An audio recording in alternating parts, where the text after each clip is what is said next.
नमस्कार दोस्तों, आप सभी का स्वागत हमारे चैनल पे। और चैनल पे पहली बार आए तो आप वीडियो को पूरा जरूर देखें और इसका पीडीएफ चाहते हैं तो टेलीग्राम चैनल से जाकर ज्वाइन हो जाइएगा, जिसका लिंक आपको वीडियो डिस्क्रिप्शन में मिलेगा या आपको टेलीग्राम चैनल पर जाकर सर्च करना है स्टडी लिंक पीडीएफ, वहाँ से भी जाकर आप ज्वाइन हो सकते हैं। तो आइए हम लोग सीधा वीडियो को शुरू करते हैं। जैसा कि आप थंबनेल पर देख रहे हैं कि special topic important articles and governor general, तो इससे रिलेटेड जो भी प्रश्न पूछा जाएगा वो सारा आपका कवर हो जाएगा। आज का जो वीडियो है मोस्ट इंपॉर्टेंट यानी अति महत्वपूर्ण आज का क्लास है, तो आप क्लास पूरा देखना ना भूलें। आप क्लास को शुरू से अंत तक देखें और वीडियो पसंद आता है तो अपने दोस्तों पर शेयर करें और चैनल को सब्सक्राइब कर ले। तो आइए हम लोग सीधा वीडियो को शुरू करते हैं। प्रश्न पूछा गया है, निम्नलिखित भारतीय संविधान के अनुच्छेदों में से कौन से अनुच्छेद में राज्यों में विधान परिषदों के गठन के लिए प्रावधान किया गया है। एक तो प्रश्न ए पूछा गया है और एक जो प्रश्न है इसे प्रीवियस ईयर प्रश्न है।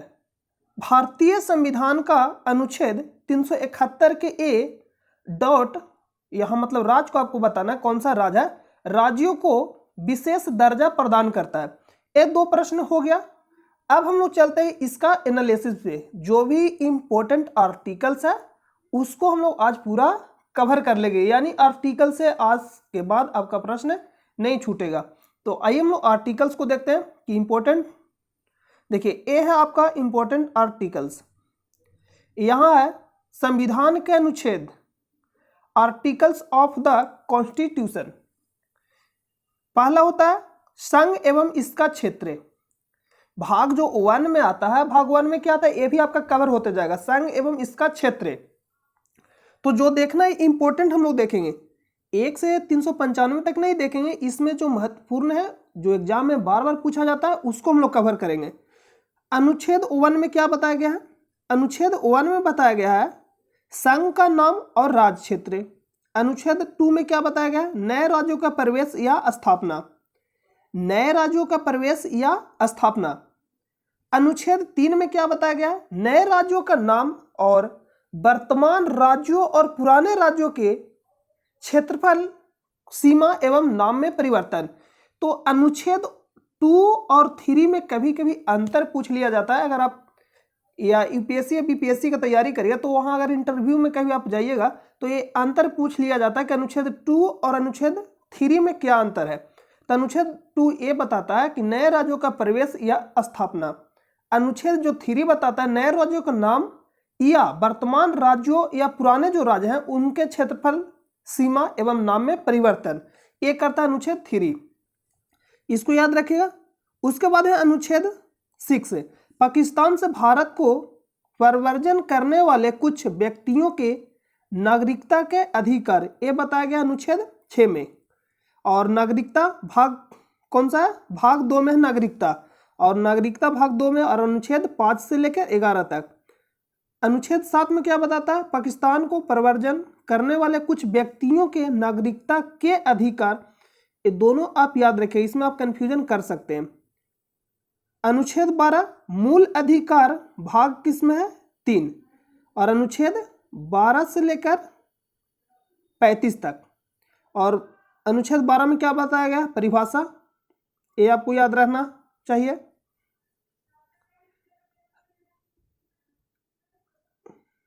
देखिए अनुच्छेद 13 विधि के समक्ष समानता, मोस्ट इंपोर्टेंट है, आप इसको जरूर याद रखिएगा।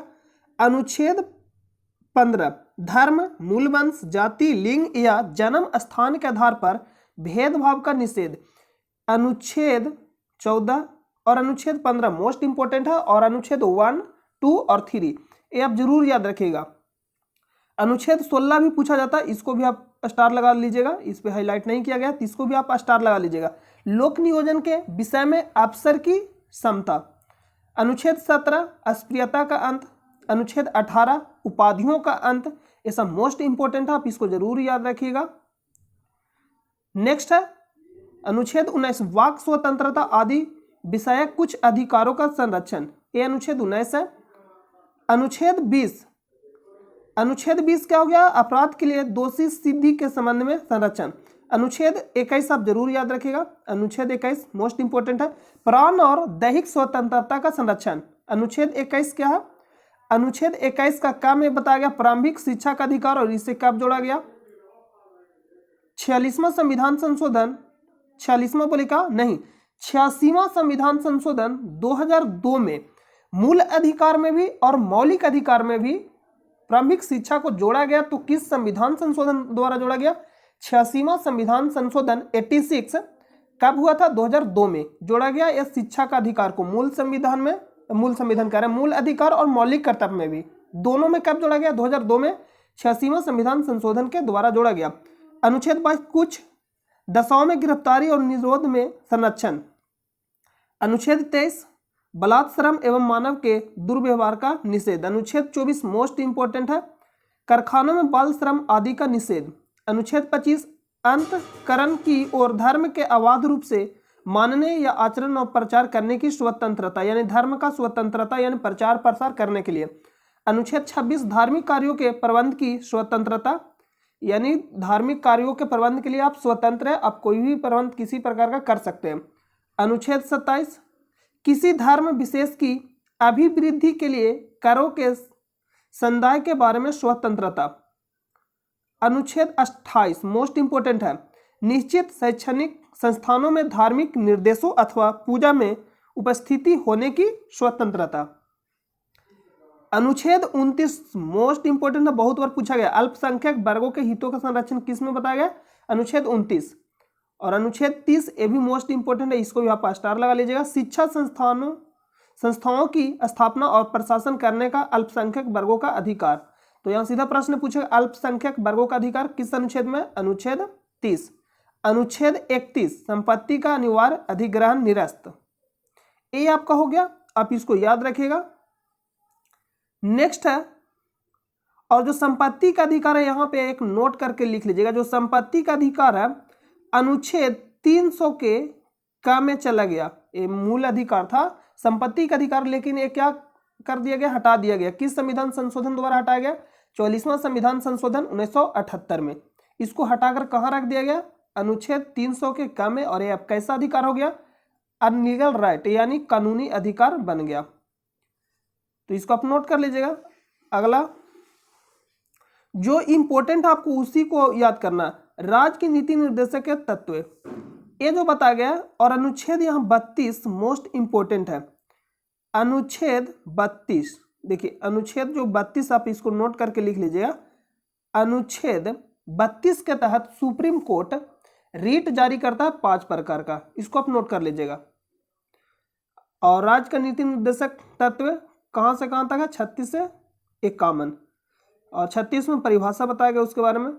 39 के का समान न्याय और निःशुल्क विधिक सहायता, अनुच्छेद 40 ग्राम पंचायतों का संगठन मोस्ट इंपोर्टेंट है। 41 कुछ दशाओं में काम, शिक्षा और लोक सहायता पाने का अधिकार। अनुच्छेद 43 कर्मकारों के लिए निर्वाह मजदूरी आदि ये बताया गया। अनुच्छेद 44 मोस्ट इंपोर्टेंट है, नागरिकों के लिए एक समान सिविल संहिता, इसको आप नोट कर लीजिएगा। अनुच्छेद 45 बालकों के लिए निःशुल्क अनिवार्य शिक्षा का उपबंध, ये भी मोस्ट इंपोर्टेंट है, तो इसको भी आप स्टार लगा लीजिएगा। और इसमें अनुच्छेद 48 कृषि और पशुपालन का संगठन। 48 के का पर्यावरण का संरक्षण और संवर्धन और वन तथा वन्य जीवों की रक्षा, किसमें बताया गया, 48 का काम है। और 49 में क्या बताया गया, राष्ट्रीय महत्व के स्मारकों, स्थानों और वस्तुओं का संरक्षण, ये किसमें बताया गया, अनुच्छेद 39 में, 39 बोले क्या 49 में बताया गया। 50 में बताया गया कार्यपालिका से न्यायपालिका का पृथक्करण करने का मतलब अलग। अंतर्राष्ट्रीय शांति और सुरक्षा की अभिवृद्धि, अनुच्छेद 51 में बताया गया। ये कुछ मोस्ट इंपोर्टेंट है जो आपको याद रहना चाहिए, मतलब आपको याद कर लेना चाहिए। राष्ट्रपति और उपराष्ट्रपति मोस्ट इंपोर्टेंट, भारत के राष्ट्रपति 21 अनुच्छेद में बताया गया, मतलब भारत के एक राष्ट्रपति होंगे, 21 अनुच्छेद में बताया गया। 52 संघ की कार्यपालिका शक्ति, अनुच्छेद 53। राष्ट्रपति का निर्वाचन, अनुच्छेद 54। राष्ट्रपति की पद अवधि किसमें बताया गया, अनुच्छेद 56 में बताया गया। राष्ट्रपति निर्वाचन होने के लिए अर्हताएं, मतलब क्या क्या योग्यताएं होना चाहिए, क्वालिफिकेशन, ये बताया गया अनुच्छेद 58 में। राष्ट्रपति द्वारा शपथ प्रतिज्ञान, अनुच्छेद 60 में। ये राष्ट्रपति वाला जो भी है और उपराष्ट्रपति, इसको आप पूरा पढ़ लीजिएगा। इसका पीडीएफ आपको टेलीग्राम चैनल पे प्रोवाइड कर दिया जाएगा, वहां सब जाकर इसको रीड कर लीजिएगा। राष्ट्रपति पर महाभियोग चलाने की प्रक्रिया अनुच्छेद 61 में बताया गया। नेक्स्ट है भारत का उपराष्ट्रपति, 21 अनुच्छेद में बताया गया 63। उपराष्ट्रपति का राज्यसभा का पदेन सभापति होना किस अनुच्छेद में बताया गया 64। यानी राज्यसभा का सभापति कौन होता, भारत का उपराष्ट्रपति। उपराष्ट्रपति का निर्वाचन अनुच्छेद 66। उपराष्ट्रपति द्वारा शपथ प्रतिज्ञा किस अनुच्छेद में बताया गया 69। 72 में बताया गया क्षमा आदि की और कुछ मामलों में दंड आदेश के निलंबन, परिहार और लघुकरण की राष्ट्रपति की शक्ति, यानी क्षमा दान किस में बताया गया अनुच्छेद 72 में। मतलब राष्ट्रपति किसी को क्षमा कर सकते हैं किस अनुच्छेद के तहत, अनुच्छेद 72 के तहत। 73 में बताया गया संघ की कार्यपालिका शक्ति का विस्तार, अनुच्छेद 73 में। 74 में राष्ट्रपति को सहायता और सलाह देने के लिए मंत्रिपरिषद, 21 अनुच्छेद में बताया गया, तो अनुच्छेद 74 में बताया गया। नेक्स्ट है भारत का महान्यायवादी, 21 अनुच्छेद में है 76, मोस्ट इंपोर्टेंट है, इसको आप नोट जरूर कर लीजिएगा। संसद का गठन, तो आप यहां से याद रखें एक सरला, यहां से आप याद रखिए सरला, से संसद, अनुच्छेद 79, राज्यसभा, राज्यसभा अनुच्छेद 80, लो से लोकसभा 81, राज्यसभा की संरचना 80, लोकसभा की संरचना 81, तो आप इस तरह से आप याद रखिएगा। नेक्स्ट है 89, राज्यसभा का सभापति और उपसभापति, 21 में 89 में, यानी 89। 93 लोकसभा के अध्यक्ष और उपाध्यक्ष, लोकसभा के अध्यक्ष और उपाध्यक्ष 21 अनुच्छेद में बताया गया 93। 97 में बताया गया सभापति और उपसभापति तथा अध्यक्ष और उपाध्यक्ष के वेतन और भत्ते, 21 में बताया गया, तो 97 में।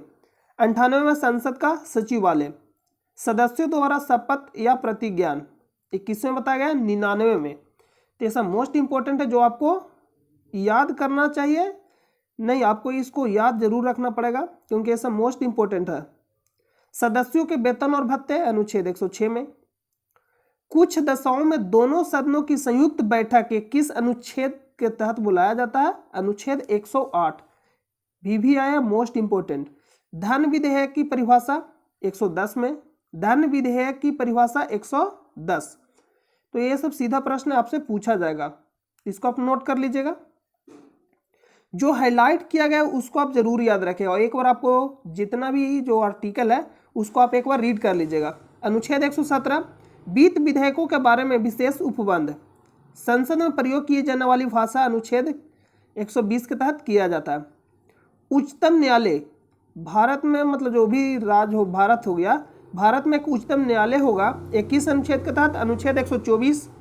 उच्चतम न्यायालय की स्थापना और गठन, अनुच्छेद 24 के ग, संसद के कानून बनाने की शक्ति, न्यायाधीशों के वेतन भत्ते, किसमें बताया गया, अनुच्छेद 125 में। नेक्स्ट है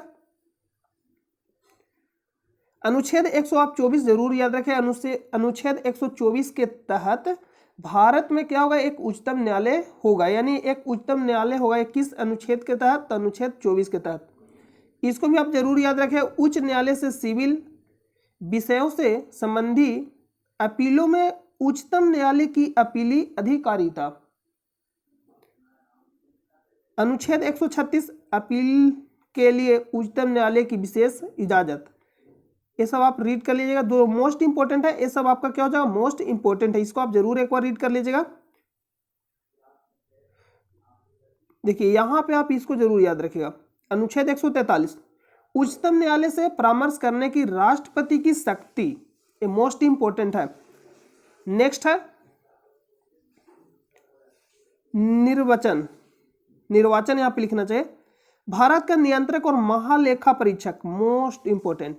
148 राज्यपाल, 152 राज्यों का राज्यपाल होगा, एक परिभाषा दिया गया है, इसमें परिभाषा दिया गया 152 में, और राज्यों का राज्यपाल होगा किस अनुच्छेद में बताया गया, 153। राज्य की नियुक्ति यानी राज्यपाल की नियुक्ति अनुच्छेद 155 के तहत, राज्यपाल की पदावधि अनुच्छेद 156 के तहत। राज्यपाल नियुक्त होने के लिए योग्यताएं, मतलब क्या क्या अर्हताएं होना चाहिए, एक किसमें बताया गया अनुच्छेद 157 में। राज्यपाल द्वारा शपथ या प्रतिज्ञान किस अनुच्छेद के तहत लिया जाएगा, 159 ये हो गया। और राष्ट्रपति क्षमा करेगा किस अनुच्छेद के तहत, अनुच्छेद 161। और राष्ट्रपति नहीं, राज्यपाल, राज्यपाल क्षमा करेगा किस अनुच्छेद के तहत, अनुच्छेद 161। और राष्ट्रपति बोलेगा तो अनुच्छेद 72। यहाँ पे आप नोट कर लीजिएगा। राज्यपाल को सहायता और सलाह देने के लिए मंत्रिपरिषद होगा, अनुच्छेद 163 में। राज्यों का महाधिवक्ता 165। राज्यपाल को जानकारी देने आदि के संबंध में मुख्यमंत्री कर्तव्य, अनुच्छेद 167। नेक्स्ट है सदन या सदनों में अभिभाषण का और उनको संदेश भेजने का राज्यपाल का अधिकार किस अनुच्छेद के तहत है, अनुच्छेद 175। राज्यपाल का विशेष अभिभाषण, इतना मोस्ट इंपोर्टेंट नहीं है, ये आप जरूर याद रखें। विधानसभा के अध्यक्ष और उपाध्यक्ष किस अनुच्छेद में बताया गया, अनुच्छेद 178। हाँ, ये भी है मोस्ट इंपोर्टेंट। विधान परिषद का सभापति और उपसभापति किस अनुच्छेद में, 182। नेक्स्ट है अध्यक्ष और उपाध्यक्ष तथा सभापति और उपसभापति के वेतन भत्ते, अनुच्छेद 186। सदस्यों द्वारा शपथ या प्रतिज्ञान, अनुच्छेद 188। नेक्स्ट है सदस्यों के वेतन और भत्ते 195 में। विधानमंडल में प्रयोग किए जाने वाली भाषा किस अनुच्छेद में, अनुच्छेद 110। धन विधेयक की परिभाषा किस अनुच्छेद में बताया गया, अनुच्छेद 199। इस सवाल में राज्य को देख रहे हैं। उच्च न्यायालय किस अनुच्छेद के तहत, अनुच्छेद 214। राज्यों के लिए उच्च न्यायालय होगा किस अनुच्छेद के तहत, अनुच्छेद 214। उच्च न्यायालयों का गठन, अनुच्छेद 216। उच्च न्यायालय का गठन किस अनुच्छेद के तहत होता है, 216। 2017 बोला 217 उच्च न्यायालय के न्यायाधीश की नियुक्ति और उसके पद की शर्तें, ये मोस्ट इंपोर्टेंट है। नेक्स्ट है दो या अधिक राज्यों के लिए एक ही उच्च न्यायालय की स्थापना किस अनुच्छेद के तहत, अनुच्छेद 231 के तहत। जिला न्यायाधीशों की नियुक्ति किस अनुच्छेद के तहत होता है, 233। ये मोस्ट इंपोर्टेंट है। नेक्स्ट है संघ राज्य क्षेत्र, संघ राज्य क्षेत्र का प्रशासन, अनुच्छेद 239। दिल्ली के संबंध में विशेष उपबंध किस अनुच्छेद में बताया गया, अनुच्छेद 239 के का में बताया गया। संघ राज्य क्षेत्रों के लिए, संघ राज्य क्षेत्रों के लिए उच्च न्यायालय, अनुच्छेद 241 के तहत, इसको आप नोट कर लीजिए। पंचायत परिभाषा दिया गया पंचायत का 243 में। ग्राम सभा 243 का, और पंचायतों का गठन पूछेगा 243 से ख। नगर पालिका का गठन 243 के था, ये सब मोस्ट इंपोर्टेंट है। पंचायतों का गठन 243 के क्या बताया अभी आपको, देखिए यहाँ पंचायतों का गठन 243 के ख, और नगर पालिका का गठन 243 का था। ये आप याद जरूर रखिएगा, मोस्ट इंपोर्टेंट है। नेक्स्ट है अपशिष्ट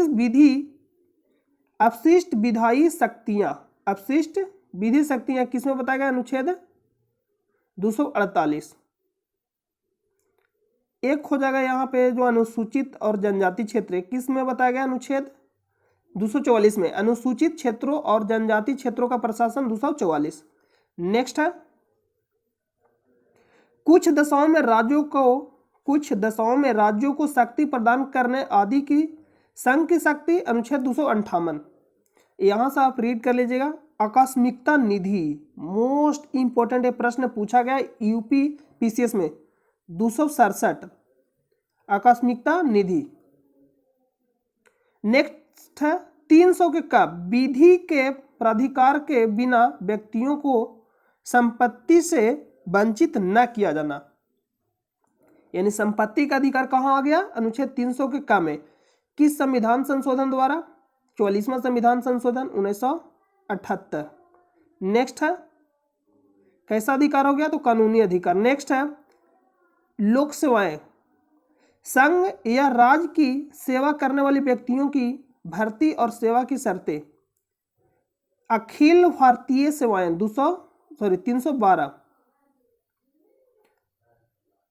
संक्रमणकालीन उपबंध अनुच्छेद 313 में बताया गया है, इसको आप नोट जरूर कर लीजिएगा अभी। संघ और राज्यों के लिए लोक सेवा आयोग, ये मोस्ट इंपोर्टेंट है। संघ और राज्यों के लिए लोक सेवा आयोग 315। नेक्स्ट है देखिए निर्वाचन के अधीक्षण, निदेशन और नियंत्रण का निर्वाचन आयोग में निहित होना 21 अनुच्छेद में बताया गया, अनुच्छेद 324। 326 में यह बताया गया है लोकसभा और राज्यों की विधानसभाओं के लिए निर्वाचनों का बेशक मताधिकार के आधार पर होना। 21 में बताया गया अनुच्छेद 326। 369 में बताया गया निर्वाचन संबंधी मामलों में न्यायालयों के हस्तक्षेप का वर्जन, इसको आप नोट कर लीजिएगा। देखिए ये मोस्ट इंपोर्टेंट है। लोकसभा में आंग्ल भारतीय समुदाय का प्रतिनिधित्व किस अनुच्छेद के तहत? 331, इसको भी आप नोट कर लीजिएगा। लोकसभा में अनुसूचित जातियों और अनुसूचित जनजातियों के लिए स्थानों का आरक्षण किस अनुच्छेद के तहत? अनुच्छेद 330। नेक्स्ट है राज्यों की विधानसभाओं में अनुसूचित जातियों और अनुसूचित जनजातियों के लिए स्थानों का संरक्षण, ये 332। यहां से प्रश्न मोस्ट इंपोर्टेंट बनेगा। अनुसूचित जातियां 341, अनुसूचित जनजातियां 342, ये सीधा प्रश्न पूछा जाएगा। नेक्स्ट है संघ की राजभाषा, मोस्ट इंपोर्टेंट, इसको आप 5 स्टार लगा लीजिएगा। 343 राज्य की राजभाषा या राजभाषाएं 345। नेक्स्ट है 300 के का प्राथमिक स्तर पर मातृभाषा में शिक्षा की सुविधाएं किस अनुच्छेद के तहत? 300 के का। आपात की उद्घोषणा 352। 356 आप जरूर याद रखिएगा। 355 में लिखा गया बा आक्रमण और आंतरिक अशांति से राज्य की संरक्षा करने का संघ का कर्तव्य है, किस अनुच्छेद के तहत? 355। 356 में बताया राज्यों में संवैधानिक तंत्र के विफल हो जाने की दशा में उपबंध, यानी 352 में बताया गया आपातकाल के बारे में बताया गया। 356 में राष्ट्रपति शासन और 360 में वित्तीय आपातकाल, तो इसको आप नोट कर लीजिएगा। 358 में बताया गया आपात के दौरान अनुच्छेद 19 के उपबंधों का निलंबन, यह सीधा प्रश्न पूछा जाता है। ये सब सारा जो यहाँ पे दिया गया मोस्ट इंपोर्टेंट है। 360 आप जरूर याद रखिएगा। 358, 356 और 352।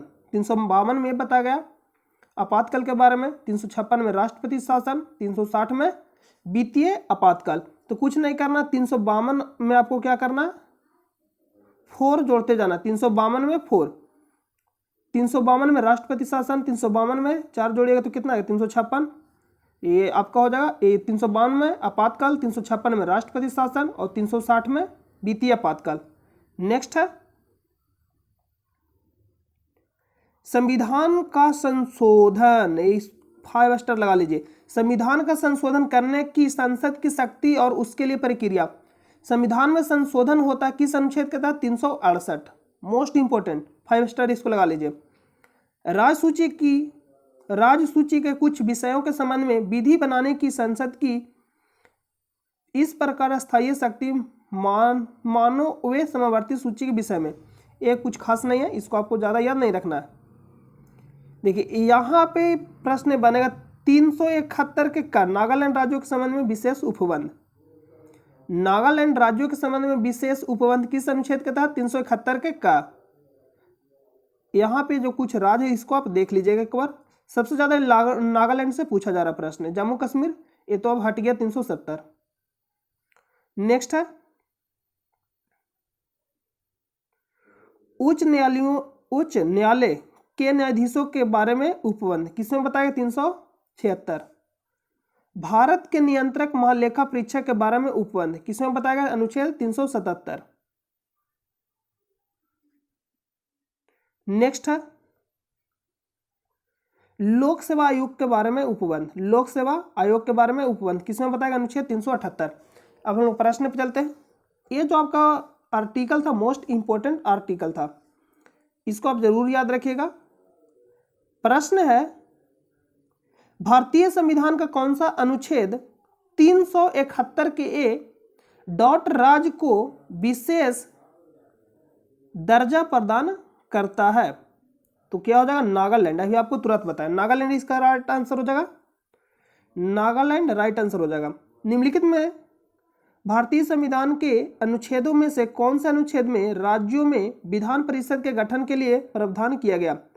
अनुच्छेद 169। अनुच्छेद 216 किसका गठन होगा, उच्च न्यायालय का। नेक्स्ट है भारत का पहला वायसराय कौन बना था? और जो अगला प्रश्न है लॉर्ड डलहौजी ने भारतीय राज्यों को हड़पने के लिए निम्नलिखित में से कौन सी नीति अपनाई थी? तो ये दोनों प्रश्न कवर हो जाएगा। देखिए बंगाल का गवर्नर, जो बंगाल का प्रथम गवर्नर था कौन था, रॉबर्ट क्लाइव। और अंतिम गवर्नर बंगाल का, ध्यान दीजिएगा, एक भारत का एक बंगाल का, दोनों में अंतर है।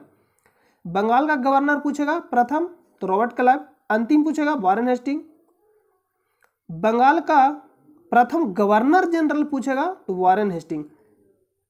बंगाल का प्रथम गवर्नर जनरल वारेन हेस्टिंग और अंतिम governor general Lord William Bentinck, Lord William Bentinck.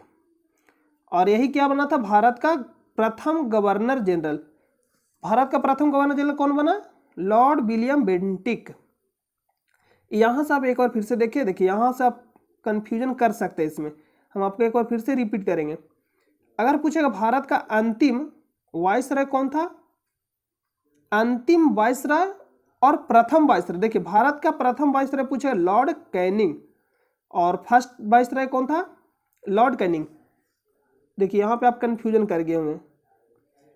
Bharat का अंतिम governor general Lord Canning, Bharat का अंतिम गवर्नर जनरल पूछेगा लॉर्ड कैनिंग और भारत का प्रथम वायसराय पूछेगा लॉर्ड कैनिंग। जो अंतिम होता है वही प्रथम होता है, तो इसमें कंफ्यूजन नहीं करिए, एक बार आप रिवाइज करिए। बंगाल का प्रथम गवर्नर रॉबर्ट क्लाइव, बंगाल का अंतिम गवर्नर वारेन हेस्टिंग, बंगाल का प्रथम governor general Warren Hastings. Bharat का, देखिए बंगाल का प्रथम गवर्नर जनरल वारेन हेस्टिंग और बंगाल का अंतिम governor general Lord William Bentinck और भारत का प्रथम governor general Lord William Bentinck. Bharat का प्रथम वायसराय लॉर्ड कैनिंग और भारत का प्रथम गवर्नर जनरल लॉर्ड कैनिंग। जो अंतिम होगा वही प्रथम होगा, ये आपको ध्यान देना। और लॉर्ड डलहौजी के शासनकाल में, लॉर्ड डलहौजी के काल में प्रथम बार रेल चला 1953 में, सॉरी 1953 कह रहे 1853 में, 1853 में प्रथम बार रेल चला। किसके शासनकाल में, लॉर्ड डलहौजी के शासनकाल में। और लॉर्ड डलहौजी ने 1848 में कौन सा नीति अपनाया था, हड़प नीति। अब हम लोग प्रश्न पे चलते हैं। हम लोग प्रश्न है भारत का पहला वायसराय कौन बना, लॉर्ड कैनिंग। इसका राइट आंसर का ऑप्शन नंबर ए। नेक्स्ट है लॉर्ड डलहौजी ने भारतीय राज्यों को हड़पने के लिए निम्नलिखित में से कौन सी नीति अपनाई थी, व्यक्तिगत का सिद्धांत, या इसी को हम लोग बोलते हैं हड़पन नीति। इसको आप नोट कर लीजिएगा। और पूछेगा भारत का अंतिम जो गवर्नर जनरल कौन बना, लॉर्ड कैनिंग और प्रथम वायसराय कौन होगा, लॉर्ड कैनिंग। हम आपको बताएं जो अंतिम होगा वही क्या होगा, प्रथम होगा। और पूछेगा स्वतंत्र भारत का, देखिए नोट कर दिए, स्वतंत्र भारत का प्रथम वायसराय माउंटबेटन। लेकिन यही प्रश्न पूछेगा स्वतंत्र भारत का भारतीय वायसराय कौन था, सी राजगोपालाचारी। स्वतंत्र भारत का प्रथम वायसराय माउंटबेटन और प्रथम भारतीय पूछेगा तो सी राजगोपालाचारी। तो दोनों को प्रश्न अलग अलग है, दोनों प्रश्नों को आप ध्यान से पढ़िएगा। नेक्स्ट प्रश्न है संयुक्त राष्ट्र जलवायु परिवर्तन सम्मेलन 2021 जो कि COP26 के नाम से जाना जाता है, डॉट में आयोजित किया गया था। ये प्रश्न आपको बहुत बार बताया, ग्लासगो स्कॉटलैंड में। नेक्स्ट है निम्नलिखित में से कौन सी भारत द्वारा विकसित सतह से सतह पर मार करने वाली अंतर महाद्वीपीय रेंज की बैलिस्टिक मिसाइल है, अग्नि 5। ये सतह से सतह पे मार करता है। नेक्स्ट है फरवरी 2020 में एशिया बैडमिंटन चैंपियनशिप की मेजबानी किस देश ने की? फिलीपींस। इसका राइट आंसर का ऑप्शन नंबर ए। एक करेंट का प्रश्न है, तो करेंट का प्रश्न हम आपको बताया था कि ज़्यादा आपसे नहीं पूछा जाएगा, 1 से मतलब 1.5 साल का करेंट ही पूछा जाएगा। जब भी आप एग्जाम दीजिएगा तो उसका जो करेंट पूछा जाएगा 1 से 1.5 साल का। इक्वेटोरियल प्लेट पर कोशिका के केंद्र में गुणसूत्रों का संरेखण माइटोसिस के किस चरण का गठन करता? Metaphase. Option number C right हो जाएगा। ये सब जो प्रश्न है फैक्ट प्रश्न है, तो आपको याद ही करना पड़ेगा, दूसरा कोई उपाय नहीं है। नेक्स्ट है, लॉर्ड चेम्सफोर्ड ने 1919 में जालियांवाला बाग की घटना की जांच के लिए किस समिति का गठन किया था? हंटर समिति। सीधा प्रश्न पूछा, हंटर समिति का संबंध किससे है? और यहाँ प्रश्न ये पूछा जाता है, जालियांवाला बाग हत्याकांड में एक जो ऑर्डर दिया था और एक गोली चला, तो ऑर्डर दिया और गोली चला दोनों में आप कंफ्यूजन कर सकते हैं। जालियांवाला बाग में गोली चलाने का ऑर्डर किसने दिया और चलाया किसने, दोनों अलग है। जो ऑर्डर दिया एक है जनरल ओ डायर, एक का नाम है जनरल ओ डायर, हम यहाँ पे ओ डायर लिख दे रहे हैं, ओ डायर। एक का नाम है कर्नल आर्डर,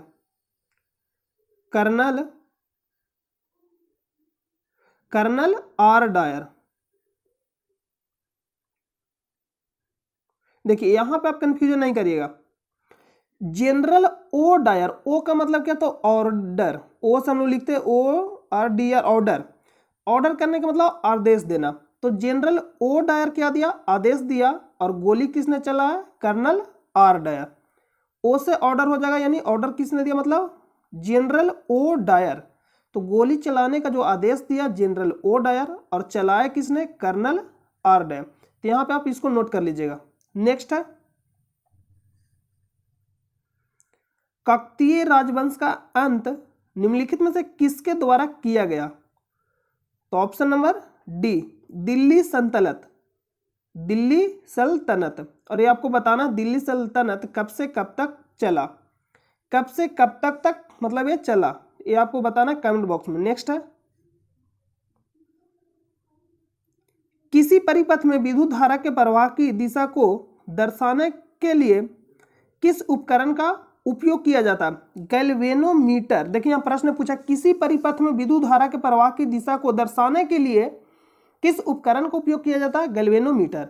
यानी हम लोग इससे पता करते हैं, और ए मीटर से विद्युत धारा नापते हैं, और वोल्ट मीटर से वोल्टेज। नेक्स्ट है, लोकसभा अध्यक्ष का चुनाव किसके द्वारा किया जाता है? लोकसभा के सभी सदस्यों के द्वारा।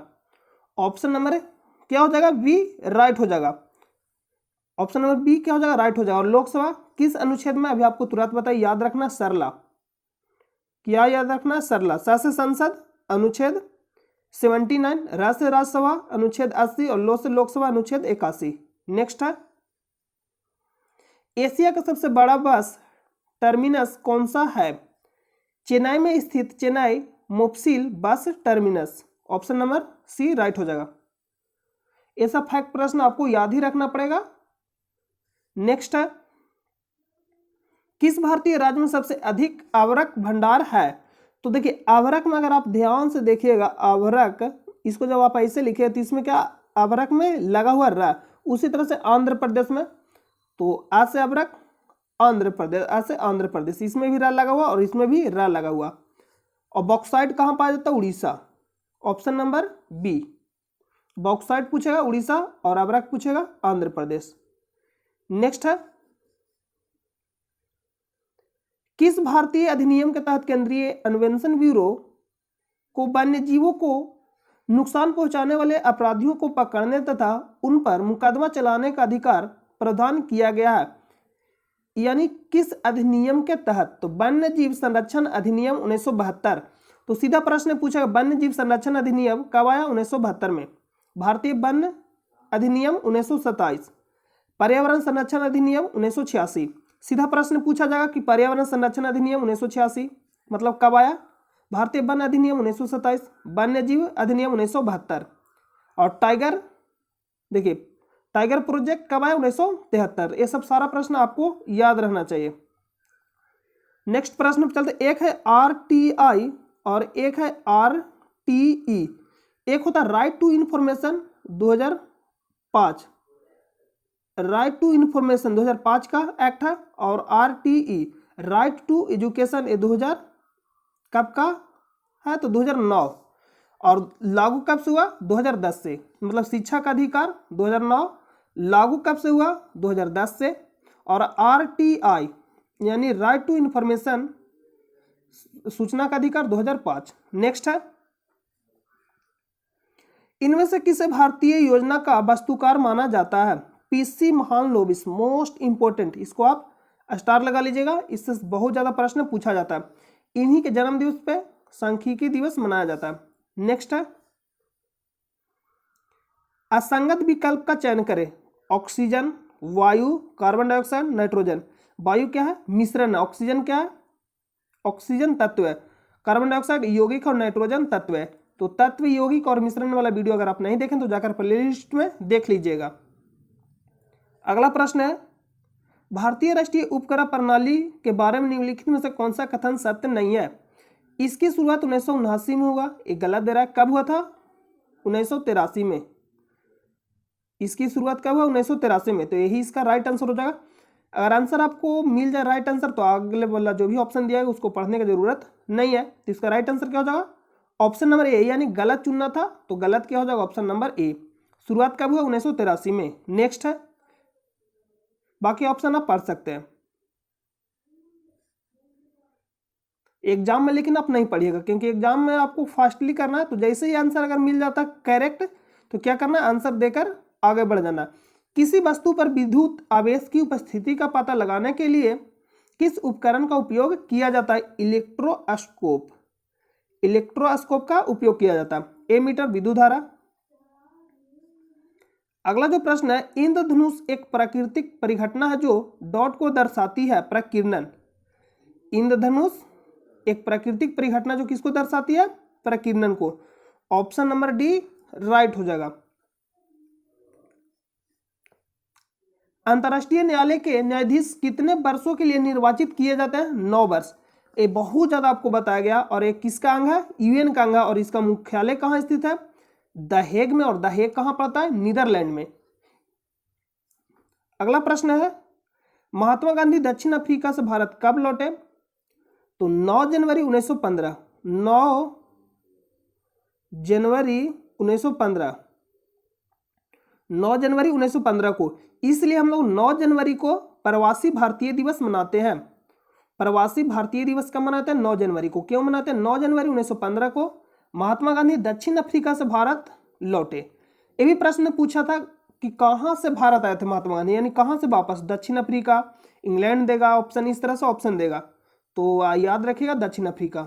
नेक्स्ट है, नेक्स्ट प्रश्न समाप्त हो गया। तो हम उम्मीद करते हैं कि जो भी आपको बताया गया वो सारा समझ में आया होगा। और चैनल पे नए तो चैनल को सब्सक्राइब कर ले और अपने दोस्तों पास भी शेयर कर दे। इसका PDF चाहते हो तो टेलीग्राम चैनल से जाकर ज्वाइन हो जाइएगा, जिसका लिंक आपको वीडियो के डिस्क्रिप्शन में मिलेगा। या आपको सर्च करना है टेलीग्राम चैनल पर जाकर स्टडी लिंक PDF, वहाँ से भी जाकर आप ज्वाइन हो सकते हैं। मिलते हैं नेक्स्ट वीडियो में, तब तक के लिए अपना ख्याल रखिए। जय हिंद, जय भारत।